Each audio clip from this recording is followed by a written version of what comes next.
Buenas tardes a todos y bienvenidos a Fútbol Cast 11. Estoy aquí con Álvaro Gómez hoy, entrenador del Galapagar, equipo de preferente que para la audiencia que no sea de España y no sea familiar con las divisiones en España, preferente, corrígeme si me equivoco Álvaro, pero entiendo que vendría a ser la quinta división de España, ¿no? Sí, Sí. se podría decir que es la quinta división. Sí que es verdad que a nivel territorial de cada comunidad autónoma, pues hay diferentes grupos y demás, igual que en segunda B hay grupos, en tercera y demás, pero sí, a nivel de categoría de orden sería la quinta. Vale, perfecto. Bueno, Álvaro, cuéntanos un poco sobre ti. Cuéntanos tu Pues historia en el fútbol. yo empecé a jugar muy pequeño, igual que imagino que muchos de los que nos apasiona esto, empecé desde pequeño jugando con los amigos, empecé al fútbol sala y bueno, poco a poco fui avanzando, me pasé al fútbol 11.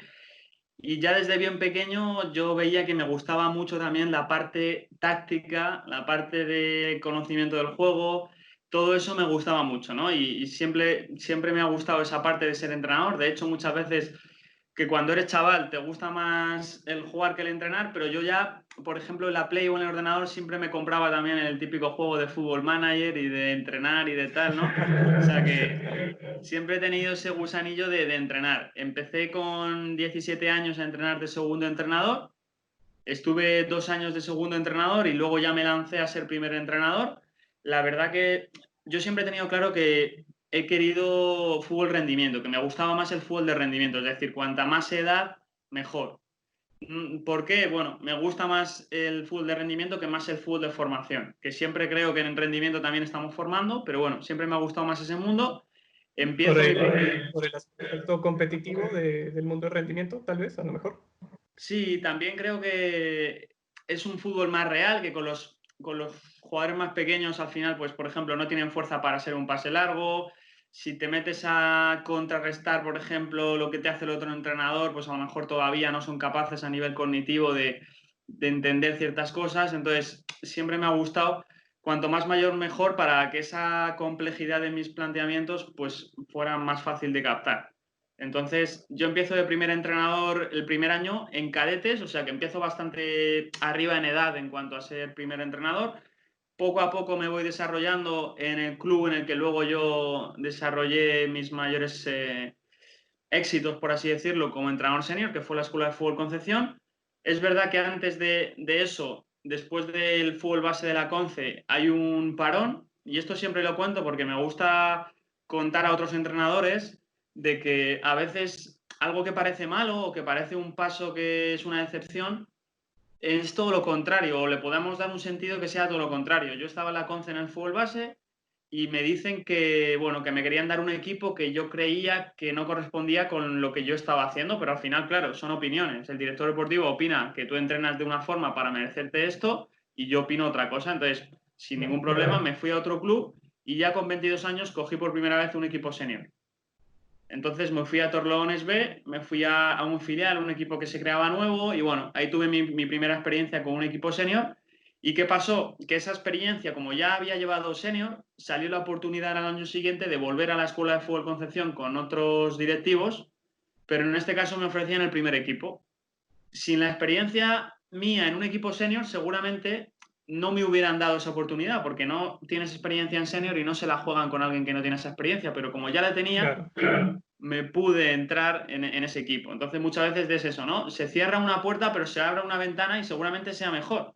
Porque yo si me hubiera quedado en el fútbol base de la Conce, no hubiera llegado tan rápido al primer equipo. Entonces cojo el primer equipo, el primer año se nos da muy bien, subimos de categoría a preferente, el club hacía 16 años que no subía a esa categoría y nosotros el primer año lo conseguimos, la verdad que se dio muy bien, y en preferente hemos estado 2 años. Para que te hagas una idea, tú imagino que también lo sabes porque ya llevas un tiempo aquí, pero bueno, la gente que nos escuche de fuera, en preferente ya se pagan a los jugadores, no sé, un 70% de los equipos de la liga pagan un sueldo al jugador y nosotros con la Conce no pagábamos porque es un equipo de barrio. Entonces el primer año mantenemos la categoría y el segundo, la verdad que se nos da muy bien y quedamos cuartos, ya te digo, en un equipo sin presupuesto, sin medios, porque entrábamos en medio campo, bueno, con una serie de dificultades que no tenían otros equipos, pero bueno, conseguimos hacer un gran año.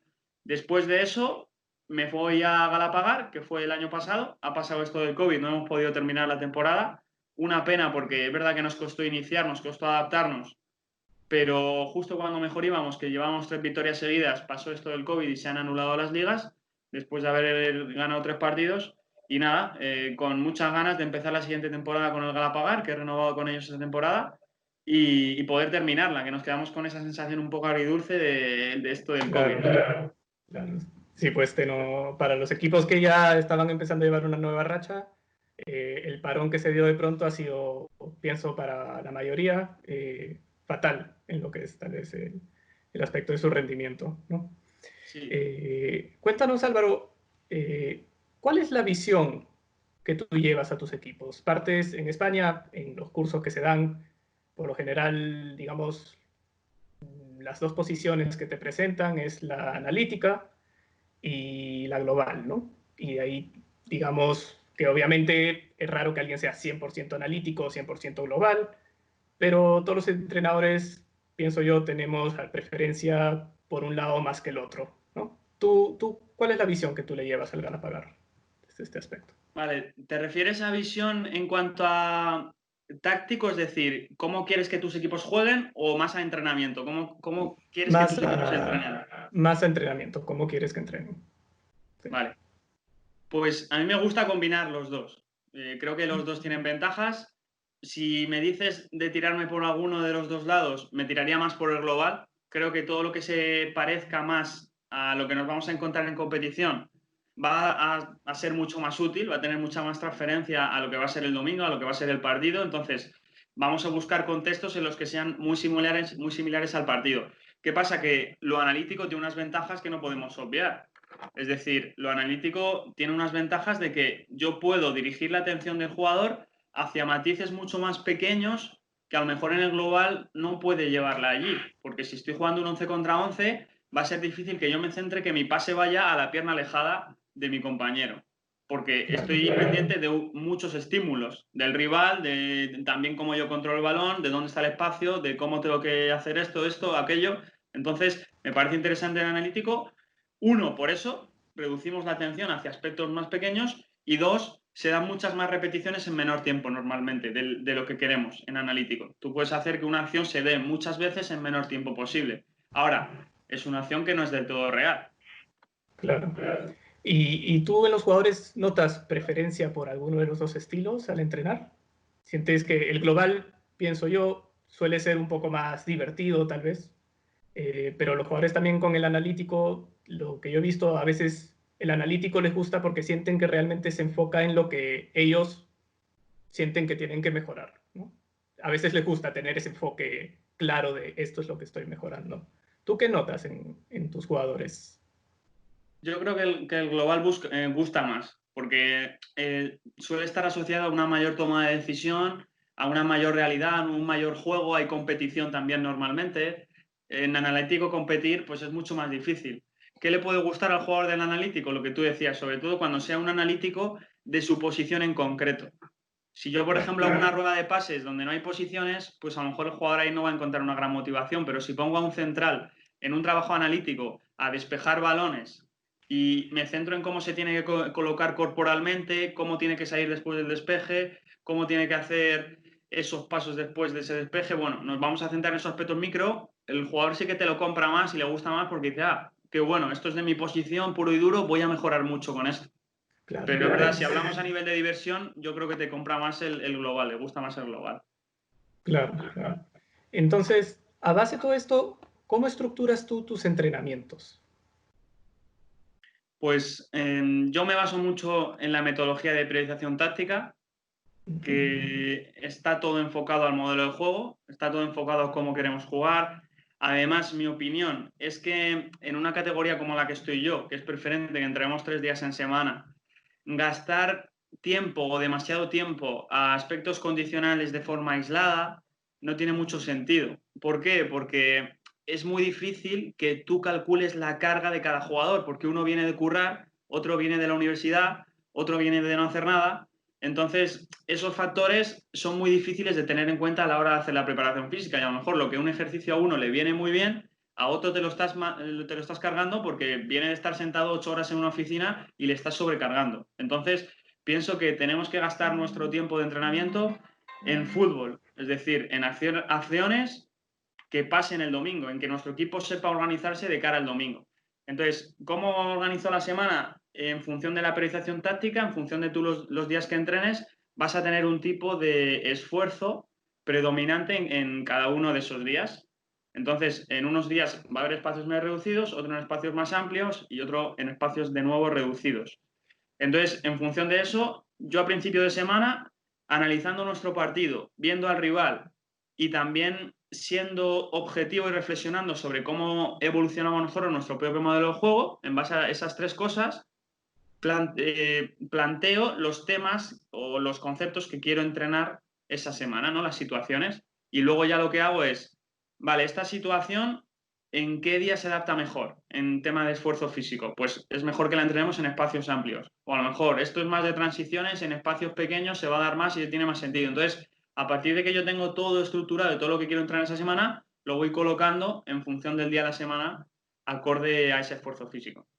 Vale. Y a nivel sesión, ¿cómo sueles estructurar, digamos, una sesión? Obviamente, me imagino que cambiará respecto al contexto, la semana, el partido, pero digamos, una sesión promedio, ¿cómo inicia tu sesión promedio? ¿Cómo acaba? ¿Inicias con charla siempre o de frente al entrenamiento, al ejercicio? Pues el inicio, la verdad que lo suelo variar. El tema de la charla que has dicho tú lo suelo variar según mis sensaciones. A mí me gusta así que dar charla, pero hay veces que, no sé, mi sensación me dice que el equipo quiere ya acción y que no quiere ya la charla ese día, por ejemplo, ¿no? Y ahí sí que suelo jugar un poco. Es verdad que me gusta más dar la charla porque yo creo que el jugador ya sale enfocado en lo que va a hacer luego, pero creo que es importante también ir variando para que el jugador no sepa, ahora toca esto, luego toca lo otro, luego... Creo que ese principio de variabilidad es importante para tener despierto al jugador y tenerle activo. Luego, en cuanto a estructura, a mí no me gusta llamar calentamiento a esa primera parte, me gusta más llamarlo parte introductoria, porque creo que es más que un calentamiento. Porque si estamos hablando de que yo no trabajo tareas con un objetivo físico, llamarlo calentamiento me parece todo lo contrario, ¿no? Claro. Son tareas enfocadas a calentar el cuerpo. No. ¿Que eso lo hacen? ¿Lo cumplen? Sí, pero para mí lo que hacen es introducir lo que vamos a trabajar luego en la parte principal y desde el primer momento trabajar tareas enfocadas al domingo, a las situaciones que queremos mejorar el domingo. Claro, entonces a nivel calentamiento muscular, eso vendría a ser, se cumple, pero es lo secundario. Lo principal es el enfoque que le estés dando respecto al partido, lo que haya que trabajar, Eso es. etc. Empezamos con una menor complejidad. Por ejemplo, me gusta para empezar, hemos hablado antes de analítico global, empezar a veces también con trabajos analíticos, donde haya una rueda de pases por posiciones y veamos matices y conceptos que queremos trabajar. También podemos empezar con rondos o juegos reducidos, bueno, en función del día, pero empezamos desde lo menos complejo hacia lo más complejo y situaciones cada vez más parecidas a lo que nos vamos a encontrar. Vale. Y Álvaro, si no me equivoco, tú tienes 26, 27 años. 27. 27. Eso es una edad bastante joven para entrenar un equipo senior, de lo que he visto yo por lo general. ¿Presenta esto para ti algún reto con los jugadores, alguna dificultad? ¿Ha sido más difícil ganártelos desde el inicio? ¿Cómo ha sido? ¿Lo has visto como algo relevante? Mi sensación es que de forma general puede haber alguna excepción con algún caso. Con los jugadores es más una ventaja que un inconveniente, bajo mi punto de vista. ¿Por qué? Porque al final ellos tienen una edad mucho más parecida a la mía que a la de otros entrenadores que puedan tener más edad, que tendrá otras ventajas eso. Pero es verdad que yo tengo la ventaja de entender su mundo. Es decir, por ejemplo, ahora los chicos con las redes sociales pues están muy metidos, con el móvil, con no sé qué. Yo estoy en su mismo mundo. Entonces, yo entiendo lo que ellos han vivido y lo que están viviendo. En el colegio, por ejemplo, pues yo he pasado los mismos cursos que ellos. Que a lo mejor otra persona más mayor, pues se llamaban de otra forma, era otro contexto. Entonces, yo vivo en el mundo en el que viven ellos. Entonces, creo que lo que me da es entenderles mucho mejor. Entonces, yo creo que con los jugadores eso es una gran ventaja. Desventaja, para mí el principal contra no es con los jugadores, sino es con las directivas. Es decir, de cara a que alguien te contrate, puede ser que le surjan dudas joder, tiene 26, tiene 27 años, o los que sean. En este caso, por ejemplo, cuando yo empecé a entrenar en senior con 22, 23 años, joder, tiene 22, 23 años, le voy a dar el mejor equipo de mi club, el primer equipo, el equipo senior. Pues eso puede generar dudas, que yo también entiendo, que igual si estuviera directivo también las tendría, ojo, que seguramente por mi experiencia no las tendría, pero que entiendo que las tengan. Entonces yo creo que ese sería el principal inconveniente de la edad. Claro, supongo que para la directiva le da a lo mejor, o sea, una edad joven podría significar una falta de experiencia, ¿no? Sí, Claro, al final es como cualquier otro por ese trabajo. aspecto lo entiendo. Claro. Sí. Pero es interesante lo que has dicho, que al final existe esa ventaja de, por tener una edad similar a la de los jugadores, hay un mayor nivel de entendimiento, lo cual, obviamente, pienso yo, eso tiene que crear una gran ventaja con ellos al sentir que tú los comprendes y los entiendes y que ellos sientan que se pueden relacionar más contigo, ¿no? Sí, incluso a nivel de comunicación, ¿no? Al final, ahora no se usan las mismas palabras que se usaban antes, ¿no? Y al final también esa comunicación va evolucionando y que te diga un jugador, ¿qué pasa, tío? Pues para mí puede ser normal y para otra persona puede ser como, ¿qué me está diciendo? No lo entiendo. Entonces, eso también pues se hace habitual y se hace normal porque vivo en su mismo mundo, ya te digo. Yo creo que es una gran ventaja. Es verdad que si tienes más edad y estás con jugadores, a lo mejor puedes ganar algo de autoridad implícita por esa misma edad, pero yo creo que la autoridad te la da al día a día. Es decir, a lo mejor partes con una pequeña ventaja si tienes más edad en ese sentido de autoridad, aunque partas con la desventaja de entenderles menos, pero al final la autoridad te la da al día a día, las decisiones que se toman, el trato con ellos. Entonces, esa autoridad inicial no dura demasiado. Vale, claro. ¿Y cuáles son las mayores dificultades de llevar a un equipo de preferente? Por lo visto, la edad en este caso no lo es.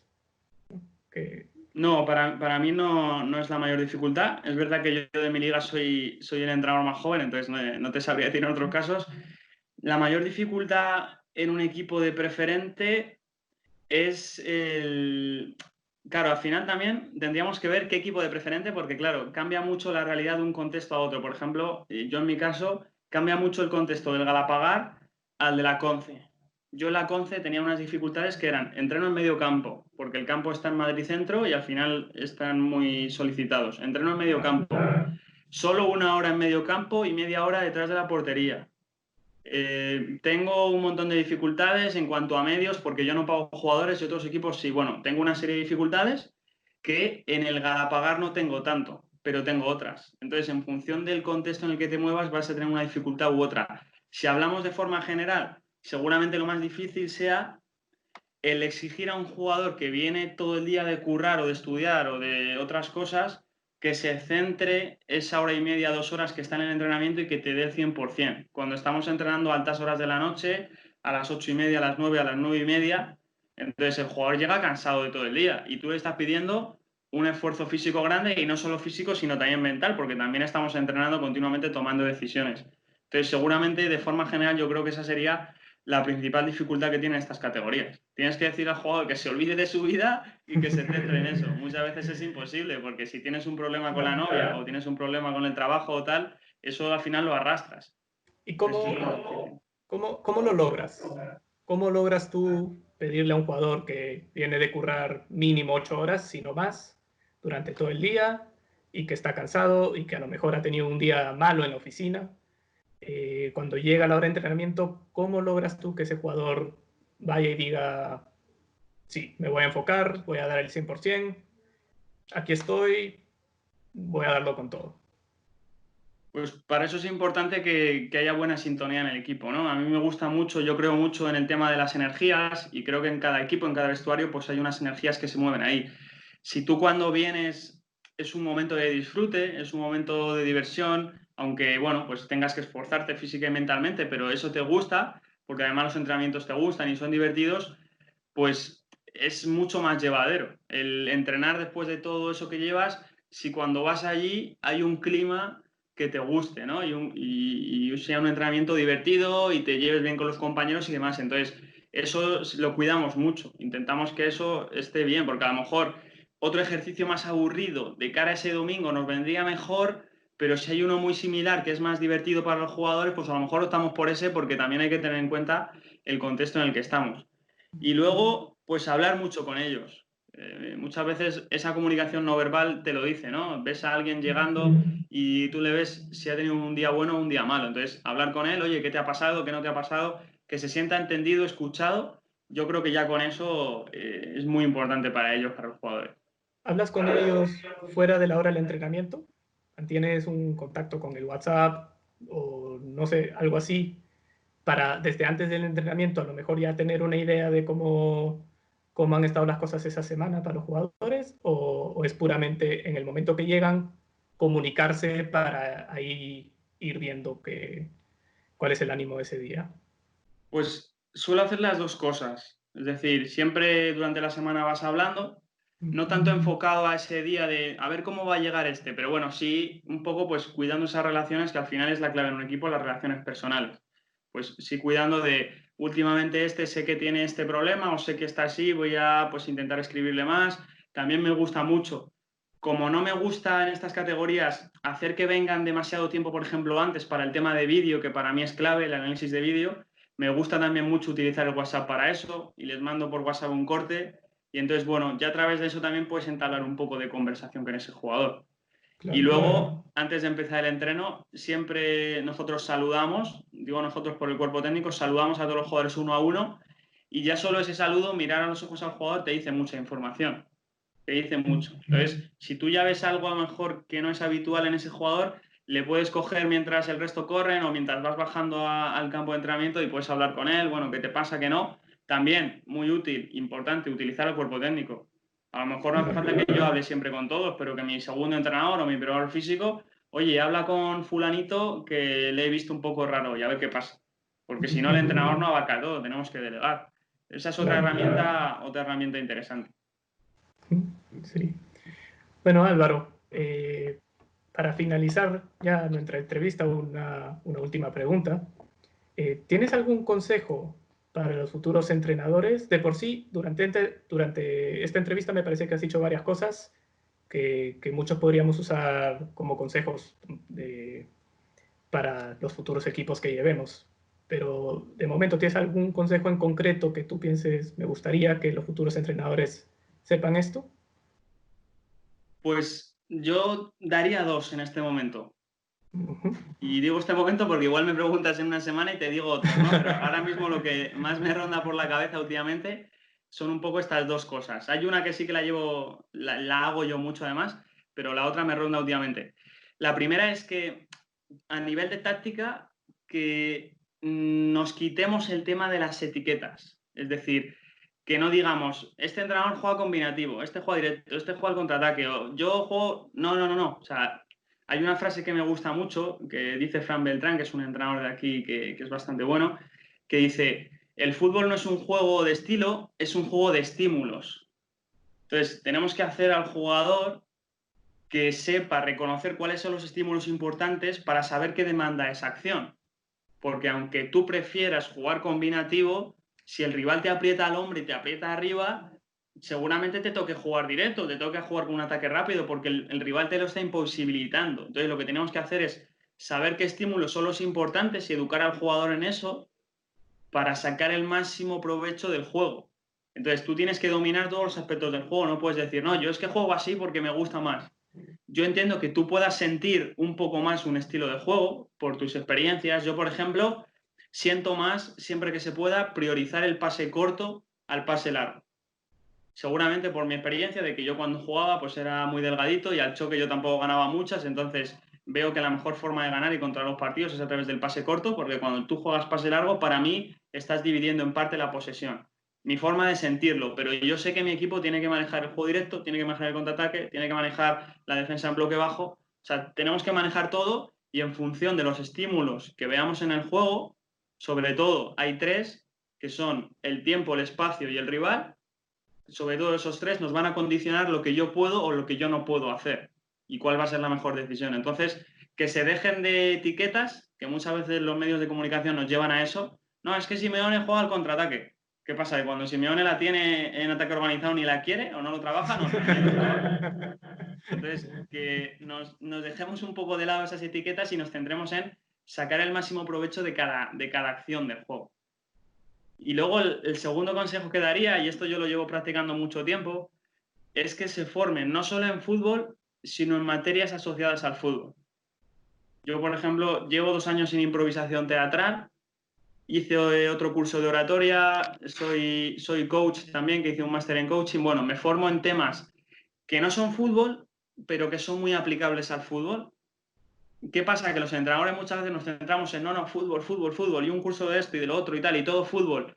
Y al final nos olvidamos de que lo que estamos gestionando son personas, aparte de jugadores de fútbol, y que si sabemos manejar herramientas para conectar mejor con las personas, a lo mejor lo del fútbol sale solo y es mucho más fácil. Entonces, está bien que os forméis en fútbol, que yo lo sigo haciendo también después de haberme leído 800 libros de fútbol, pero que también dirijamos el foco hacia otra vertiente, hacia otras vertientes que nos puedan ayudar a ese objetivo de ser mejores entrenadores.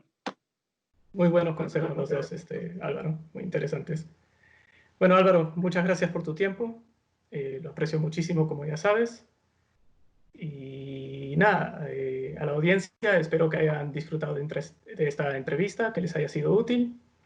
Y pues nada, hasta luego. Muchas gracias. Muchas gracias, Álvaro.